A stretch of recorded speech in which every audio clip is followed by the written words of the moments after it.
പുതിയൊരു വീഡിയോയിലേക്ക് സ്വാഗതം. അങ്ങനെ നമ്മൾ ബാംഗ്ലൂർ സിറ്റിയൊക്കെ കറങ്ങി ബനാർഘട്ട നാഷണൽ പാർക്ക് കാണാനായിട്ട് വന്നിരിക്കുകയാണ്. അപ്പം നമുക്ക് ബനാർഘട്ട നാഷണൽ പാർക്കിലെ വിശേഷങ്ങളൊക്കെയാണ് ഇന്ന് ഞാൻ കാണിക്കുന്നത്. ആദ്യമായിട്ടാണ് ഈ ചാനൽ കാണുന്നതെങ്കിൽ സബ്സ്ക്രൈബ് ചെയ്ത് ഒന്ന് സപ്പോർട്ട് ചെയ്യാൻ മറക്കരുത്. ഈ വീഡിയോ മുഴുവനായിട്ട് കാണുകയും ഈ വീഡിയോ നിങ്ങൾക്ക് ഇഷ്ടപ്പെട്ട ലൈക്ക്, ഷെയർ, കമൻറ്റ് ചെയ്ത് ഒന്ന് സപ്പോർട്ട് ചെയ്യാൻ മറക്കരുത്. എങ്കിൽ നമുക്ക് ബനാർഘട്ട നാഷണൽ പാർക്കിലെ വിശേഷങ്ങൾ നോക്കാം. നമ്മൾ രാവിലെ എഴുന്നേറ്റ് ഇത് നല്ല സൂപ്പർ തേങ്ങാച്ചോറും ബീഫ് കറിയൊക്കെ വെച്ച് പൊതിയേറ്റിയാണ് സൂ കാണാൻ പോകുന്നത്. അരമണിക്കൂറോളം മിച്ചം വരുന്ന കാട്ടിലേക്കൊരു സഫാരിയുണ്ട്. അത് കഴിഞ്ഞ് 100 ഏക്കറോളം വരുന്ന ഒരു സൂ കൂടിയുണ്ട്. ഇതെല്ലാം ചുറ്റിക്കറങ്ങി എപ്പോഴാണ് തിരിച്ചിറങ്ങുന്നതെന്ന് അറിയത്തില്ല. കഴിഞ്ഞ പ്രാവശ്യമൊക്കെ നമുക്ക് ഇറങ്ങിയിട്ട് ഫുഡ് കിട്ടിയില്ല, ഓരോ സ്ഥലങ്ങൾ കാണാൻ പോയിട്ട്. അതുകൊണ്ട് തന്നെ പോകുമ്പോൾ നമ്മൾ ഫുഡ് പൊതിഞ്ഞ് നമുക്കുള്ളത് പാഴ്സലാക്കിയാണ് കൊണ്ടുപോകുന്നത്. ഇങ്ങനെ എല്ലാവർക്കും തന്നെ പൊതി കെട്ടിയെടുത്ത് ഫത്തഹിനും ഐറിനും എല്ലാം സെപ്പറേറ്റ് പൊതിയാണ് എടുത്തത്. അല്ലെങ്കിൽ എവിടെ ഇരുന്ന് കഴിക്കാൻ പറ്റുമെന്ന് നമുക്കറിയില്ല. തൻ്റെ സാലഡും അച്ചാറും എല്ലാവർക്കും കോമൺ ആയിട്ട് കൂടി നമ്മൾ എടുത്തിട്ടുണ്ട്. ഇവിടുന്ന് ലിഫ്റ്റിൽ വേണം താഴേക്ക് പോകാനായിട്ട്. ഐറുമോൾക്ക് നല്ല വശമാണ്, അവൾ ഓടിപ്പോയി ലിഫ്റ്റിൻ്റെ ആ നമ്പറൊക്കെ ഞെക്കിക്കോളും.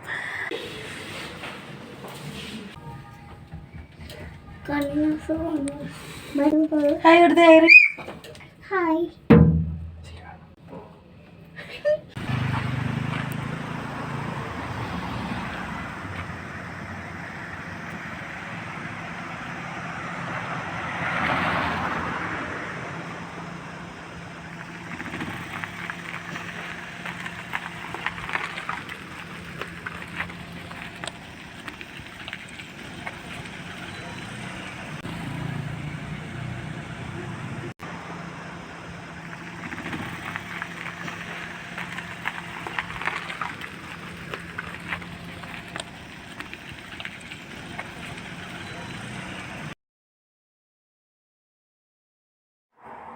അബിയുടെ താമസ സ്ഥലത്ത് നിന്നും 55 കിലോമീറ്റർ ദൂരെയാണ് ബനാർഘട്ട നാഷണൽ പാർക്ക് സ്ഥിതി ചെയ്യുന്നത്. അതുകൊണ്ട് തന്നെ വളരെ നേരത്തെ നമ്മൾ വീട്ടിൽ നിന്ന് ഇറങ്ങിയിട്ടുണ്ട്. ഈ വഴി പോകുന്നിടത്ത് നല്ല ട്രാഫിക് ബ്ലോക്ക് ഉള്ള സ്ഥലമാണെന്ന് അവൻ പറഞ്ഞത്. അതുകൊണ്ട് തന്നെ നമ്മൾ വളരെ നേരത്തെ തന്നെ ഇറങ്ങി. ഇത് നോക്കിയേ, ഇത് കണ്ടപ്പോൾ നിങ്ങളൊന്ന് കാണിക്കണമെന്ന് വാഗമരം പൂത്ത് നിൽക്കുന്നതാണ്. നല്ല ഭംഗിയുണ്ട്. അതിൻ്റെ ഇടയിൽ ഒരു ഷോക്കമുഖമൊക്കെ വെച്ച് പിടിപ്പിച്ചിട്ടുണ്ട്. നോർത്ത് ബാംഗ്ലൂർ മാന്യത റെസിഡൻസി എന്ന് പറയുന്ന സ്ഥലത്താണ് ഞാൻ ഈ കാഴ്ച കണ്ടത്. വളരെ ഭംഗിയായിട്ട് തോന്നിയല്ല, വളരെ ഭംഗിയാണ് കാണാനായിട്ട്.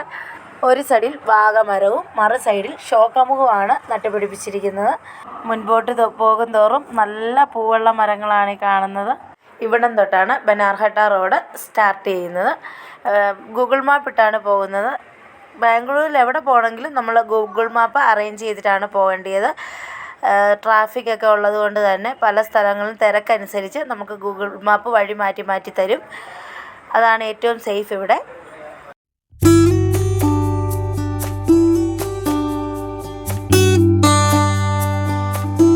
ബാംഗ്ലൂരിൽ വന്നിട്ട് ഇതുവരെയും ട്രാഫിക് ബ്ലോക്കിൽ പെട്ടില്ലെന്ന പരാതിയും സങ്കടമൊക്കെ ഇന്നങ്ങ് തീർന്നു കിട്ടി. ഇന്ന് പോയ വഴി ഫുള്ളും ട്രാഫിക് ബ്ലോക്ക് എന്ന് വേണേൽ പറയാം. അതുപോലെ പെട്ടു. വളരെ താമസിച്ചാണ് ഞങ്ങളങ്ങ് ചെന്നത്. ഇതാ കണ്ടോ, ഇത്രത്തോളം ബ്ലോക്കാണ്. ഇതിലെ 2 വീലറുകാരൊക്കെ രക്ഷപ്പെടും. അവരിത് എങ്ങനെയും തിരക്കി കയറിപ്പോകും. ബാംഗ്ലൂരിൽ വണ്ടി ഓടിക്കണമെങ്കിൽ നല്ല പ്രാക്ടീസ് വേണമെന്ന് മനസ്സിലായി. കാരണം നമുക്ക് പേടിയാകും വണ്ടി ഓടിക്കുന്നത് കണ്ടു കഴിഞ്ഞാൽ തന്നെ. കുറച്ചുകൂടെ മുന്നോട്ട് വന്നപ്പോഴത്തെ റോഡിൻ്റെ കാഴ്ചയാണ്. നല്ല ഭംഗിയുണ്ട്. ബോഗൺവില്ല വെച്ച് പിടിപ്പിച്ചേക്കുന്നത് കാണാനായിട്ട്. അങ്ങനെ നമ്മൾ ബനാർഘട്ട റോഡിലേക്ക് കടന്നിരിക്കുകയാണ്. നല്ല ഭംഗിയായിട്ട് ഈ റോഡും റോഡ് സൈഡും ഒക്കെ കാണാനായിട്ട്. ഒരുപാട് വീഡിയോയ്ക്ക് ലെങ്തായി പോകുന്നതുകൊണ്ടാണ് ഞാൻ കാണിക്കാത്തത് റോഡിൻ്റെ വിശേഷങ്ങളൊക്കെ. അല്ലെ, ഒരുപാട് വിശേഷങ്ങൾ റോഡ്. നമ്മൾ ബനാർഘട്ട നാഷണൽ പാർക്കിലെത്തി. ഇവിടെ എൻട്രൻസിൽ പാർക്കിങ്ങിനായിട്ട് പൈസ കൊടുത്തിട്ട് വേണം കയറി പോകാനായിട്ട്. അതിന് 1, 2, 3 ആളുകളെ ഇവിടെ ഡ്യൂട്ടിയിലിട്ടിട്ടുണ്ട്.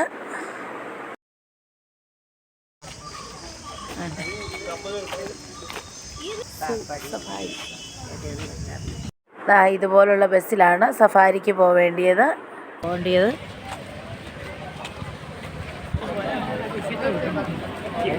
വെക്കേഷൻ ടൈം ആയതുകൊണ്ട് തന്നെ നല്ല തിരക്കാണ്.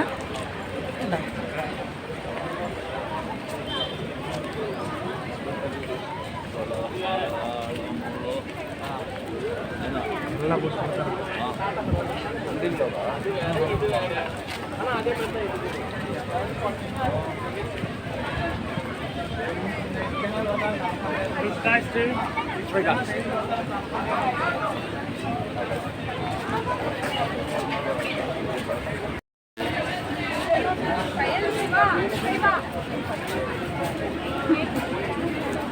ഇവിടെയാണ് കാട്ടിലെ സഫാരിക്കുള്ള ഒരു എൻട്രിയും അപ്പുറത്തെ ആ ഒരു ഇതെന്ന് പറഞ്ഞു കഴിഞ്ഞാൽ സൂയിലേക്കുള്ള എൻട്രിയാണ്. നമ്മൾ ആദ്യം സഫാരിയാണ് പോയത്, അതിന് ശേഷമാണ് സൂയിലേക്ക് പോയത്. നമ്മൾ ഓൺലൈനായിട്ട് ടിക്കറ്റ് എടുത്താണ് വന്നത്. അതുകൊണ്ട് തന്നെ ഫോണിൽ QR കോഡ് കാണിച്ച് വേണം ടിക്കറ്റ് എടുക്കുമ്പോൾ. നമുക്കിവിടെ AC ബസ് അല്ലെങ്കിൽ നോൺ AC ബസ് എന്ന് 2 ഓപ്ഷനുണ്ട്. ആ ഓപ്ഷനിൽ ഏത് വേണമെങ്കിലും തിരഞ്ഞെടുക്കാം. ബസ് മാത്രമല്ല വേറെ വണ്ടികൾ കാട്ടിനുള്ളിലേക്ക് പോകുന്നുണ്ട്. നമ്മൾ നോൺ AC ബസ്സാണ് തിരഞ്ഞെടുത്ത് പോയത്. അകത്തോട്ട് കയറി ഇങ്ങനെ ക്യൂ നിൽക്കണം. നല്ലൊരു ക്യൂ ആണ്. ഈ ക്യൂവിൽ AC-കാരെ നോൺ AC-കാരെ അവർ തരം തിരിച്ചാണ് അകത്തോട്ട് വിടുന്നത്. വെക്കേഷൻ ടൈമൊക്കെ ആയതുകൊണ്ട് തന്നെ ബസ് പെട്ടെന്ന് നിറഞ്ഞു. അല്ലെങ്കിൽ വെയിറ്റ് ചെയ്ത് കിടക്കണമെന്നാണ് ഇവിടെ ആളുകൾ പറഞ്ഞത്. ഈ ബസ്സിൻ്റെ സൈഡൊക്കെ ഗ്രില്ല് ചെയ്തേക്കുവാണ്. അതുകൊണ്ട് തന്നെ എത്രത്തോളം ക്ലിയറായിട്ട് വീഡിയോ കിട്ടുമെന്നറിയില്ല. അങ്ങനെ നമ്മൾ കാട്ടിലൂടെയുള്ള സഫാരി തുടങ്ങി.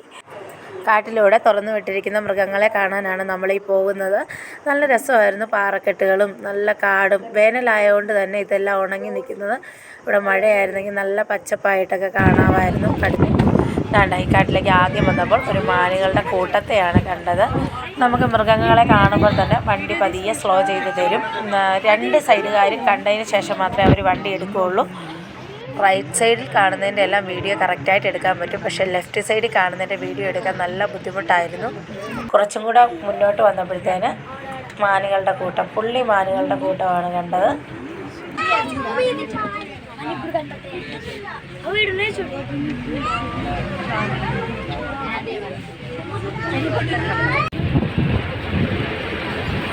ലെഫ്റ്റ് സൈഡിലാണ് ആനയെ കാണാൻ കഴിഞ്ഞത്. ഭാഷ അറിയാത്തതുകൊണ്ട് ബുദ്ധിമുട്ടാണെന്ന് നീങ്ങാവോ എന്നൊന്നും ചോദിക്കാൻ പറ്റുന്നില്ല. എന്താണേലും ആനയെ കാണാൻ പറ്റി. 2 ആനകളുണ്ട് ഇവിടെ. പുല്ല് തിന്നുന്നത്, പുല്ലൊക്കെ ചെത്തിയിട്ട് കൊടുത്ത ആനയ്ക്ക് പുല്ല് തിന്നുന്നത്.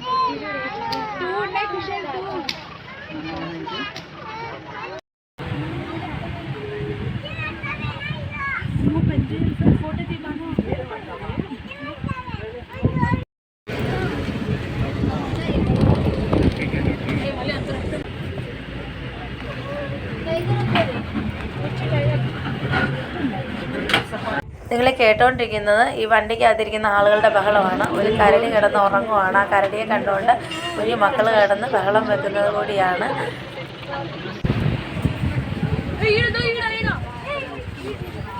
ഓരോ സെക്ഷനിലും ഓരോ മൃഗങ്ങളായിട്ടാണ് അഴിച്ചുവിട്ടേക്കുന്നത് എനിക്ക് തോന്നുന്നു. ഒരു ആനയെ കാണുന്നിടത്തെല്ലാം തൊട്ടടുത്ത് തന്നെ ആനക്കൂട്ടങ്ങൾ കാണുന്നു. അതുപോലെ തന്നെ കരടി കാണുന്നിടത്ത് കരടിക്കായിട്ടുള്ള കൂട് അവിടെ നെറ്റ് അടിക്കുന്നുണ്ട് ആളുകൾ നിന്ന്. ആ നെറ്റിനകത്ത് നിന്നാണ് ആളുകൾ പണിയെടുക്കുന്നത്. പുറത്തുനിന്ന് ഞാൻ ഒരാളെ പോലും കണ്ടില്ല. അതുപോലെ തന്നെ ഓരോ സെക്ഷനിലേക്ക് കടന്നു വരുമ്പോൾ ഓരോ ഗേറ്റുകളുണ്ട്. ആ ഗേറ്റിലൊക്കെ വളരെ സുരക്ഷിതമായിട്ടാണ് ആളുകൾ നിൽക്കുന്നത്. ആ കമ്പീഴകൾക്കുള്ളിൽ തന്നെ നിൽക്കും. ദാണ്ട് ഇവിടെ കാണുന്നത് സിംഹങ്ങളെയാണ്. രാജാവും റാണിയും ഉണ്ട്. എന്നാലത് വളരെ ക്ലിയറായിട്ട് കാണാൻ കഴിയുന്നില്ല. മുന്നോട്ട് പോകുമ്പം വളരെ ക്ലിയറായിട്ട് കാണാം. നമുക്ക് വിശ്രമത്തിലാണ്. 2 എണ്ണം ഉറങ്ങുന്നു, ഒരാൾ കാവലിരിക്കുന്നു. അങ്ങനെ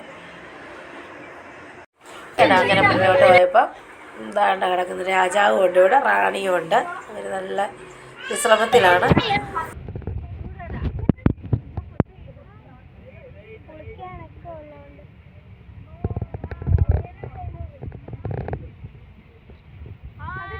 അങ്ങനെ സിംഹങ്ങളുടെയൊക്കെ സെക്ഷൻ കഴിഞ്ഞ് കടുവകളുടെ സെക്ഷനിലേക്ക് വന്നു. ദാണ്ട് വെള്ള കടുവയാണ് ഇവിടെ കാണുന്നത്. ലെഫ്റ്റ് സൈഡിലാണ് കടുവയെ കണ്ടത്. അതുകൊണ്ട് തന്നെ വളരെ ക്ലിയറായിട്ട് കിട്ടാൻ വഴിയില്ല. അതാണ്ട് കണ്ടോ, കിട്ടി നല്ല ക്ലിയറായിട്ട് തന്നെ കിട്ടി. കടുവ ദാണ്ട ബഹളങ്ങൾ കാരണമായിരിക്കും നോക്കുന്നുണ്ട്. തൊട്ടടുത്തായിട്ട് തന്നെ സാധാരണ മഞ്ഞ കടുവയൊക്കെ കിടക്കുന്നുണ്ട്. നല്ല രസമുണ്ട് കാണാനായിട്ട്. കുറച്ചുകൂടി മുന്നോട്ട് വന്നപ്പോഴത്തേക്കും ഒരു കുളത്തിനകത്ത് മുങ്ങിക്കിടക്കുന്ന കടുവയാണ്. കുറച്ച് ദൂരെയായിട്ടാണ് ആ കുളം.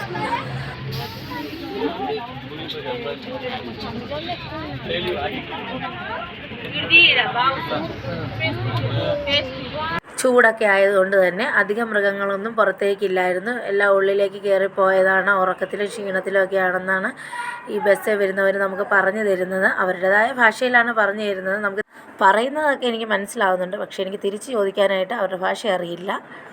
ഇത്രയൊക്കെ മൃഗങ്ങളെ നമുക്ക് കാണാൻ സാധിച്ചുള്ളൂ. ഞാൻ കണ്ട എല്ലാ മൃഗങ്ങളെയും തന്നെ നിങ്ങൾക്ക് ഞാൻ കാണിച്ചു തന്നിട്ടുണ്ട്. വളരെ നല്ലൊരു കാടാണ്. കാടിൻ്റെ ഭംഗിയൊക്കെ ആസ്വദിച്ച് അരമണിക്കൂർ മിച്ചം ഉണ്ടായിരുന്നു ഈ യാത്ര.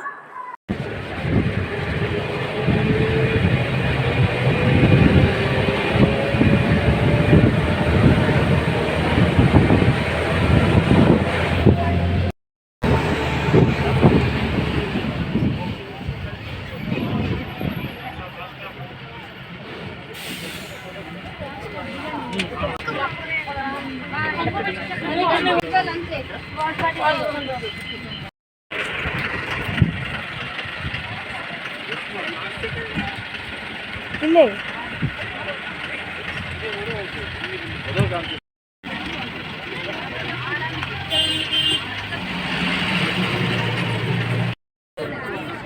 ഇനി നമുക്ക് സഫാരി കഴിഞ്ഞു. ഇനി പോകേണ്ടത് സൂവിലേക്കാണ്. വേണ്ടേ, സൂവിൻ്റെ എൻട്രിയാണ്. സൂവിലേക്കുള്ള കാഴ്ചകൾ നമുക്ക് അടുത്തൊരു വീഡിയോയിൽ ഒരുമിച്ച് കാണാം, ഒരുമിച്ച് ആസ്വദിക്കാം. Bye bye.